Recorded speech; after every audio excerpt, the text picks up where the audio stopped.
And then another 3 weeks on organization, and then we're done. And last week we'll be revising the whole thing, preparing you for the prelim. Okay, so today new topic.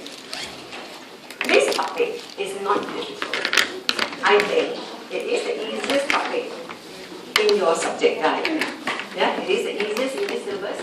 The reason it is not difficult because it's very commonsensical.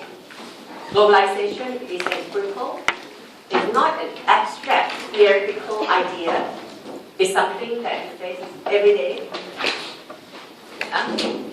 The difficulty of this part is there are so many theories. Yeah. They are not the whole list kind of thing. The whole list said they can have a theory, they can apply anywhere, anyhow. But here you see a lot of small theories that focus on small little things. And because there are so many, you don't know. I don't know how you guys can remember them all. I can't even remember them all. Yeah. So then, I told you I'm the tutor. Yeah. Our strategy is that you try to know some key theories that we think can help us in any exam questions. You know that they were supposed to do.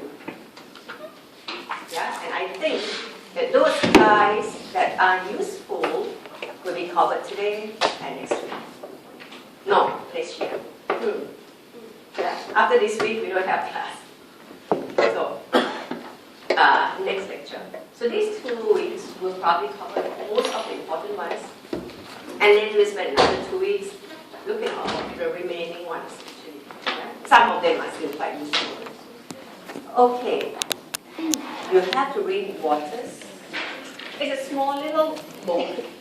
Not difficult to read, but it's very dense. Dense, meaning, if you kind of know things that are going on, you know UNHCR, you know the WorldTO, you know all these organizations, the NGOs, you know, IFCT, those kind of things, you would probably read it quite easily. Otherwise, you have to fact check and forth. What is this organization? Because it's like information there is very tight. You know, it doesn't have long elaboration for you to actually slowly understand it. Yeah, so you don't read this until you read Fuchs and Scott, chapter 14. Yeah? And if you still find that you still don't have that ability to read this one yet, you've got to pick up Masculine and Plumbers. This one is actually full of globalization, you know, because his book is called Sociology, a global introduction. So in fact, Masculine and Plummer will probably be the best intro chapter here for you. Now, in terms of this book, there are 5 chapters. The first chapter is the introduction, and then 2 chapters of economic globalization, 2 chapters political globalization, 2 chapters cultural globalization. Whatever it is, try to read the first chapter again. Yeah? Read the first intro. Yeah? If you really can't proceed, because no time before the exams, you've got no time and all that, yeah? Try to read the basic first. Because basic, I think, to you is the most important. Yeah? Only when you understand the basic, then you will go and read the advanced text. You know, just like last week when I did theory of knowledge with you, right? It is very useful that we start with the basic and we build up a bit, you know? Then you're getting to know more and more. If you start with something difficult, you will get very confused and you probably will switch up, you know, switch off. Like, okay, so these are the texts that you're supposed to read. This is required text. Okay, this chapter, now chapter 5, Introduction to Globalization. This one here is not in the subject guide.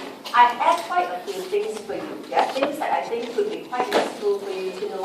For example, sometimes exam asks you for what is pre-modernity.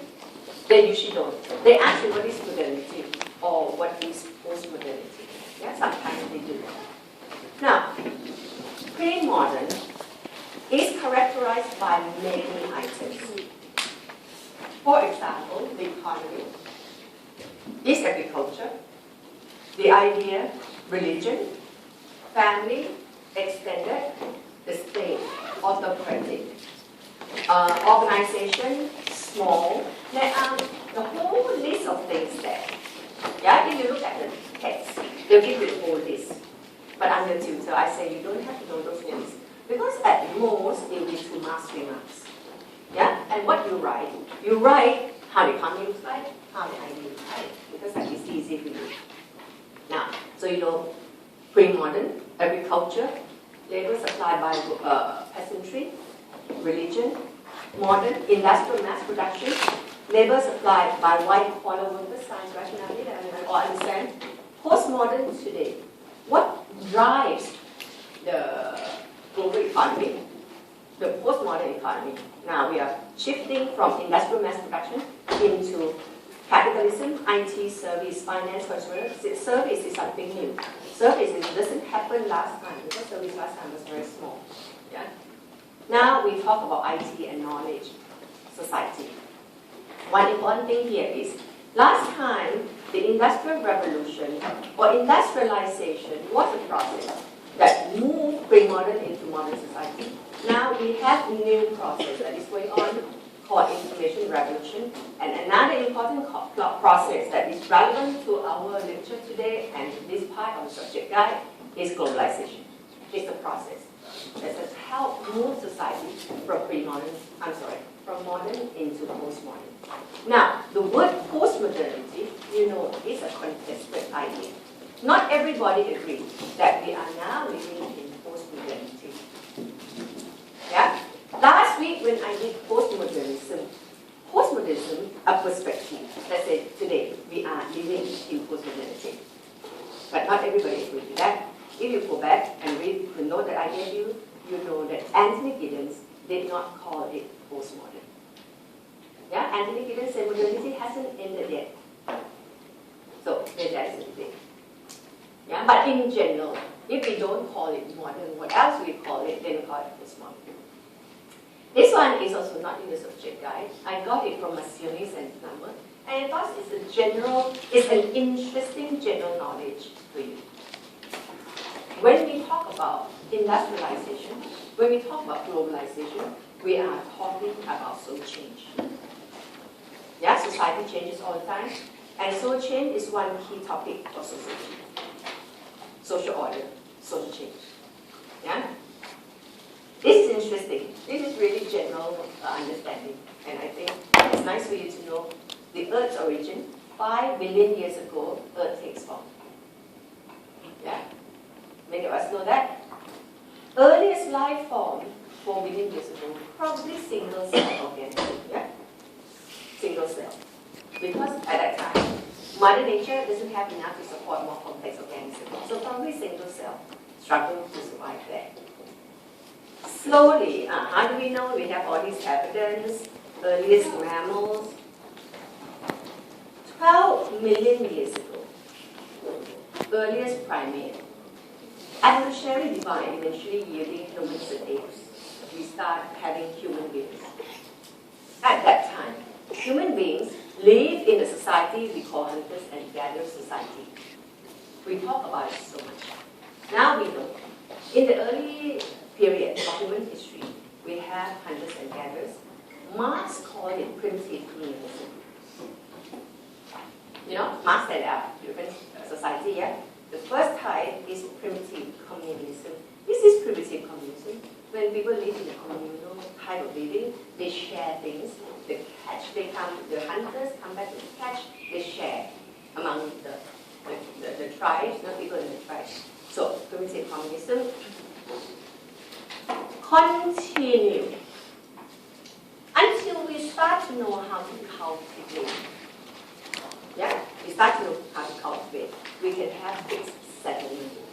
So, we start to have fixed settlement in the Middle East, in Latin America, in Asia. This is the society we call horticultural and pastoral society. Yeah? So, it probably coincides with the type of society Marx would have called ancient society.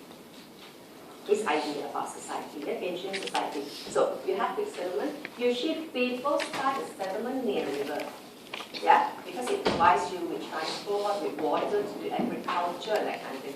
So you see all these big civilizations at riverbank somewhere. Continue. As you have fixed settlement, you have private property. You understand? Private property of Marx.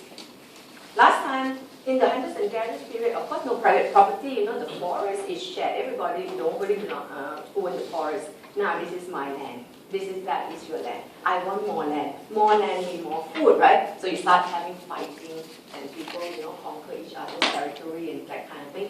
And those people who are strong militarily, usually, will be able to eat into the neighbor's land, conquer neighbor's land.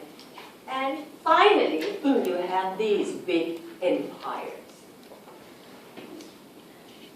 So, how do you know the secret pyramid of Egypt? This is the period Marx would have called feudal society. Yeah? Feudal society is actually at the end of this period. You see empire, you start seeing Buddha, Moses, Confucius, Jesus. You start seeing the Middle Ages. Do we have the word? No. The Middle Ages or Dark Ages. The Dark Ages. People would die because religion alienated them. Yeah. But you see the beam of hope peeping here from the side here. The beam of hope. The beam of the Enlightenment. You see, Galileo, you know him, and the hope of the Enlightenment, European Enlightenment. Yeah, coming around end of 1800, 18th century, you have European Enlightenment. After Enlightenment comes, knowledge comes, science comes, sociology comes, industrialization comes. So you have the modern era. Industrial revolution transforms Europe. Yeah, so you have the modern era here. You have all these inventions of the 19th century. Industrial revolution. Including Louis Pasteur-Evo's germ theory of disease. So now we know when we get sick, we don't have to go and drain off our blood anymore. Remember, 2 weeks ago you saw that? Yeah. We know exactly what makes us sick. There's some kind of germ inside, germ theory of disease. Here, you see Adam Smith. He's not sociologist. He's an economic. I don't know what to call Adam Smith. Some people call it philosopher. Some people call it economist. Karl Marx was born. Holmes coined the word sociology. Yeah. Charles Darwin. Karl Marx died. Now Durkheim was somewhere around here. Yeah, somehow Durkheim is not in here. From Maecenas and Thomas forgot Durkheim. First sociology department of University of Chicago was established. Yeah. And we continue having our this revolution. Later, Durkheim dies, Weber dies, Cooley dies, Smith dies, they all dead. Government died. But however, sociology has been established, fully anchored in universities, in most universities. Yeah? And it comes to a thing that you guys have to know sociology, but I was told that soon University of London will take sociology out of being compulsory to many subjects. I was told, I think vaguely heard that. Yeah? Now many of you are here because you're forced to it, yeah? Because it's requirement, right? It's compulsory. It seems to me that in the future they will take it out of making it become,